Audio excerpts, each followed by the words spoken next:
One tool that's great for working with paper is our scissors. You can try to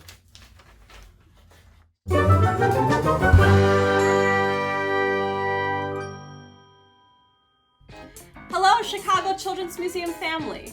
I am Kim, and today we're going to explore a material. So welcome to Paper 101.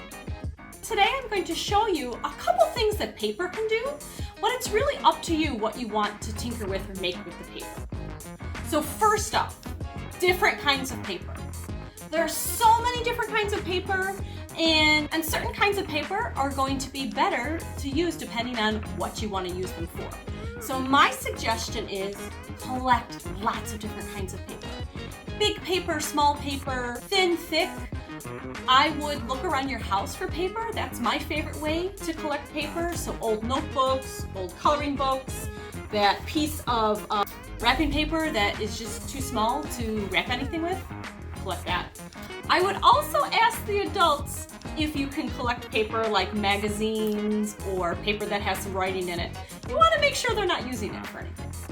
After you collect all that paper, you're going to go on to tools. Tools that are great for tinkering with paper. Scissors, things to stick paper together. A stapler is pretty awesome too. Again, ask those adults if you can use that. Paper clip, I'll talk a little bit about that later. A pencil. Pencil is one of my favorite tools to use with working with paper. One, awesome to draw on paper. You can also take a pencil and roll the paper around with the pencil. Make some cool tubes when your sticking tools can come in handy. So now I can maybe build with some paper if I would like to do that. You could also take that pencil and make some awesome folds or creases with that pencil. Makes a nice sharp fold. You can also use your pencil to flatten up if that fold wasn't exactly how you liked it. So those were some tools. Now I want to go to shaping paper. When I'm tinkering with paper, I love to have lots of paper to play around with. That's why it's nice to have an old school notebook. So you can then just rip pieces out and try to see what you can make with it. Again, you can crumple paper. Maybe you're going to do an indoor snowball fight. You can take paper and fold it. I showed you how to use the pencil to do that. You can also use just your hands. And the cool thing with paper, if you fold it and fold it and fold it lots and lots, you can get something like this, which is a cool design. You can also take it and make a shape out of it. Use one of your tools to connect it together. And you can really tinker with how strong paper can be. Let's see if I can do this. This is also balancing. This worked before, guys. Promise.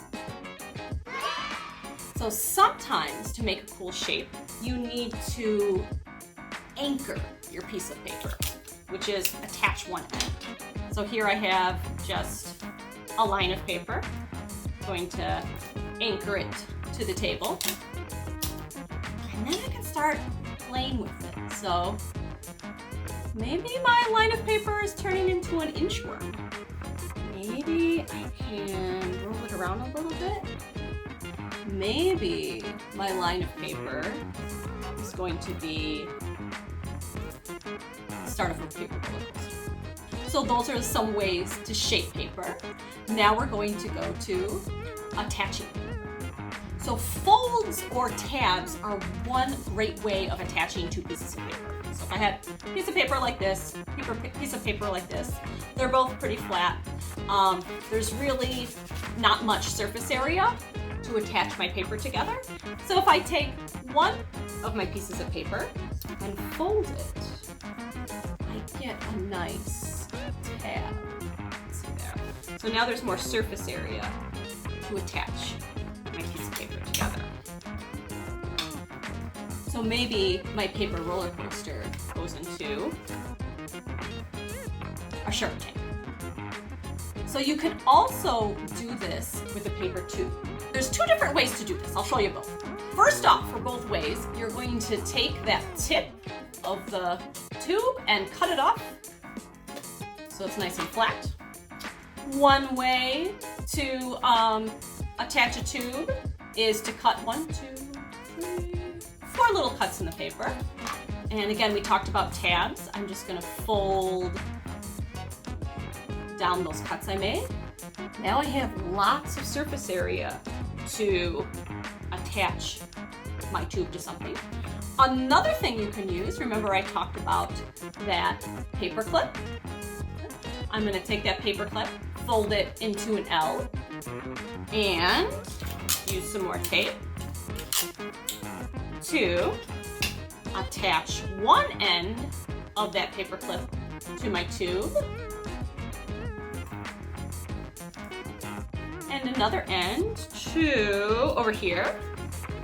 Yeah, I think this is definitely turning into an amusement park. So now it's for Ant. It's an amusement park for Ant. So my Ant's gonna go up here, it's going to dive down, go through the loop-de-loop, and land in the Shark Tank. So what else would you add to a Paper 101 video? Or how did you use these tips to build with paper? I'd love to see and hear what you would like to share. And if you would like to share, please tag us at Chicago Children's Museum. Have a good morning, afternoon, evening. Bye-bye.